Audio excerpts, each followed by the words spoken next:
Detective Samuel Raines stepped out of the quarantine vehicle into the hushed streets of Howcrest, the town eerily frozen in a timeless haze, his gaze following the flickering streetlights that barely cut through the fog. And as he moved toward the Hallcrest Institute, a looming silhouette behind the reinforced gates, he couldn't shake the uneasy feeling that the entire town was holding its breath, waiting for something unseen to reclaim the 3 days it had lost. Inside the institute, Evelyn Morrow explained the incident in clinical detail to Raines, her voice steady, but her eyes betraying a flicker of guilt. As the detective took in the empty lab benches, the humming of dormant equipment, and the eerie silence that seemed to stretch across the entire town like a living entity, Raines wandered the deserted streets, noticing the subtle disorder.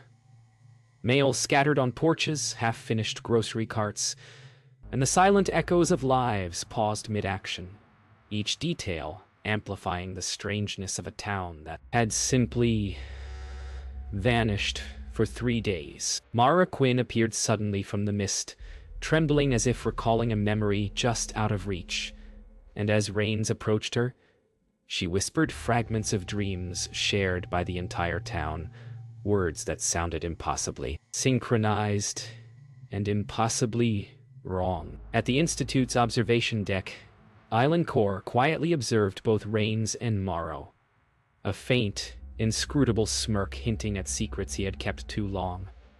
And as the detective's eyes met his, the weight of unspoken truths settled over the room like a storm. Raines and Morrow entered the abandoned communications wing of Howcrest Institute, where rows of dormant neural broadcast units hummed faintly, and as they examined the equipment, they realized the devices were still emitting subtle pulses, almost imperceptible vibrations that seemed to echo the brainwaves of the town's missing days, hinting at a consciousness that refused to die. Mara Quinn wandered the halls, guided by fragments of memories that flickered like broken holograms, each step revealing faint whispers and residual neural echoes.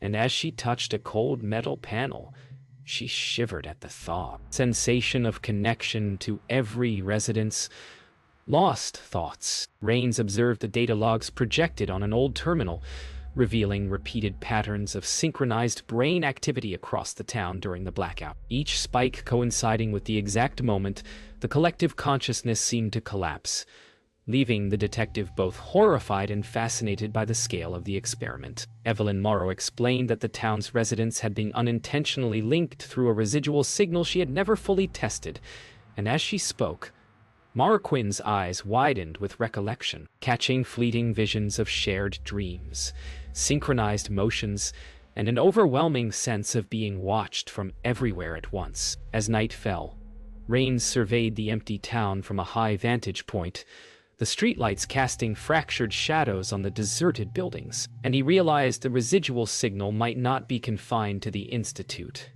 It could still linger throughout Howcrest, embedding itself invisibly into the air, waiting to awaken the memories it had stolen. Raines replayed the recovered CCTV footage from the night of the blackout, each frame showing the residents of Howcrest collapsing simultaneously at 3:14 a.m. Their movements eerily synchronized as if guided by an unseen conductor. And a chill ran down his spine when he realized the experiment had created a shared, collective moment of unconsciousness that no one could remember. Evelyn Morrow traced the neural oscillation patterns on a wall-mounted projector, showing spikes that matched the exact instant every resident went unconscious. Her expression tight with guilt as she realized the experiment had exceeded every theoretical boundary she had set, creating a fracture in both memory and time itself. Mara Quinn's recollections became more vivid as she stared at the footage, remembering herself and others frozen mid-action, voices echoing like fragments of a forgotten symphony, and for a fleeting moment she felt the terrifying unity of the town's collective mind. Island Core appeared silently behind them, observing the projections with an inscrutable expression, and when Raines turned, their eyes met in a moment charged with unspoken accusation.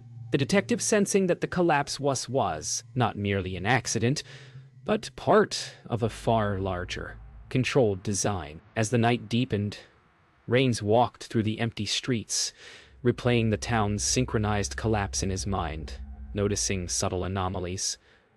Clocks stopped at 3:14 a.m., streetlights flickering in patterns matching the neural spikes, and an unsettling realization that the blackout was not just a temporal gap, but a lingering, living signal, woven into the town's very fabric. Rains and Morrow discovered that the residual signal extended far beyond the Institute, pulsating through the town's old power lines and communication towers. And as they traced its path, it became clear the experiment had left an invisible network, a lingering consciousness embedded in the air itself, capable of reshaping memory and perception at will. Mara Quinn wandered through an abandoned residential block, her movements slow and hesitant, feeling the subtle vibrations of the network through the ground, each step triggering flashes of memory from the blackout days. And she realized the town's consciousness still lingered, half awake, half dreaming. Inside the Institute, Evelyn Morrow connected a diagnostic device to the main server, revealing overlapping neural signatures of hundreds of residents, an intricate web of shared consciousness. And as she studied the patterns, she felt a creeping dread. The experiment had not failed. It had evolved beyond her control. Rains followed Mara Quinn to the edge of town where the signal was strongest, noticing that streetlights flickered rhythmically in response to her presence, and he began to suspect the network was not just residual data but a semi-sentient force, responding to human thought, probing their intentions. As night descended, Ilan Kor observed from the shadows, his silhouette framed by the faint glow of a distant transformer. A knowing expression on his face, and for the first time, Rains understood that the experiment was never about science alone.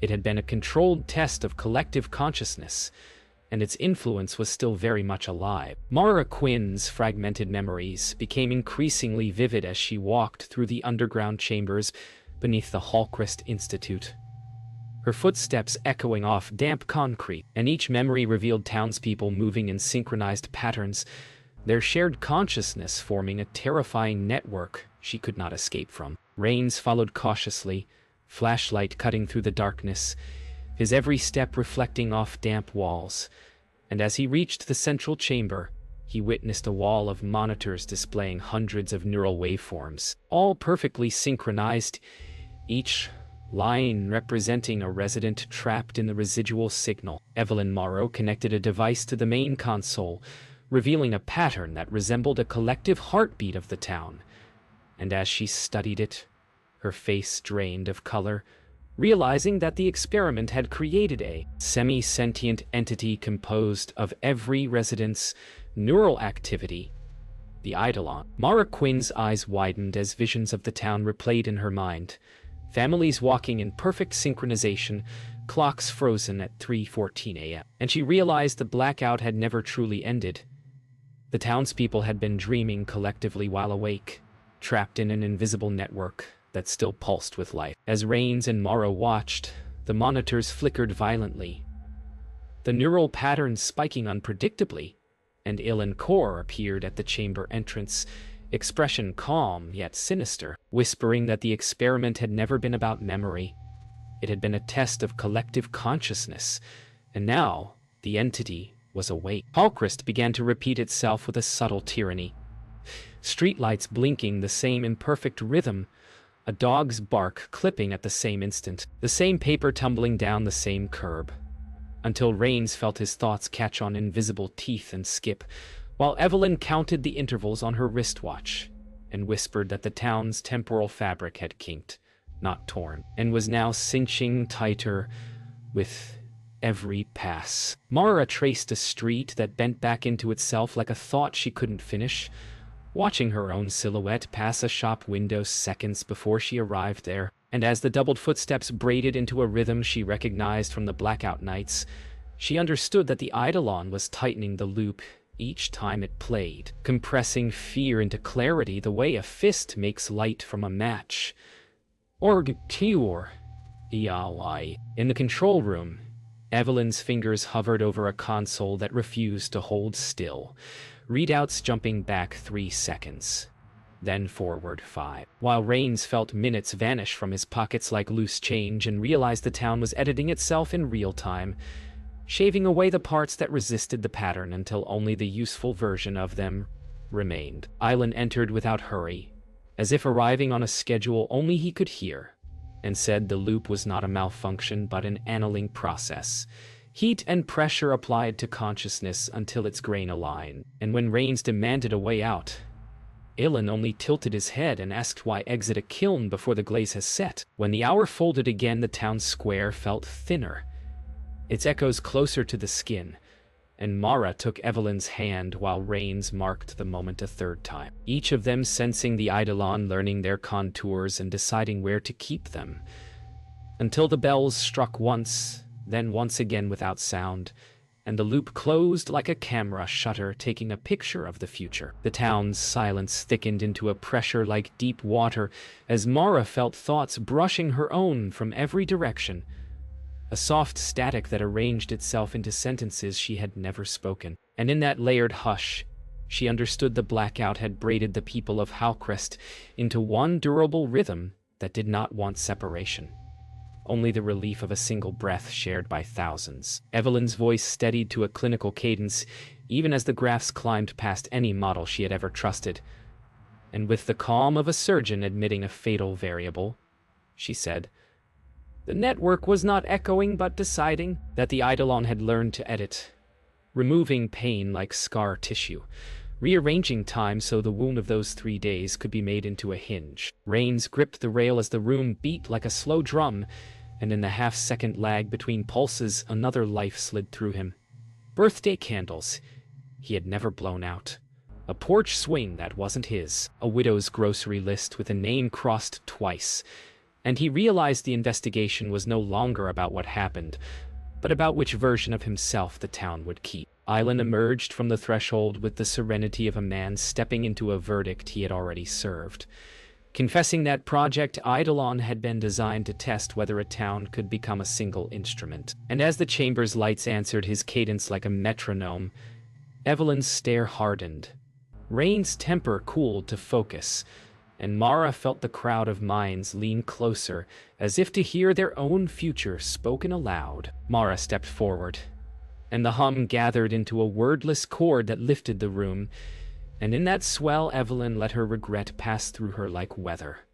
Rains allowed the unknown to take his measure, and the eidolon opened a corridor of memory, where the lost days unspooled without hurt, inviting them to walk until they were no longer alone, but contiguous. A town-shaped thought that would not end so much as remain.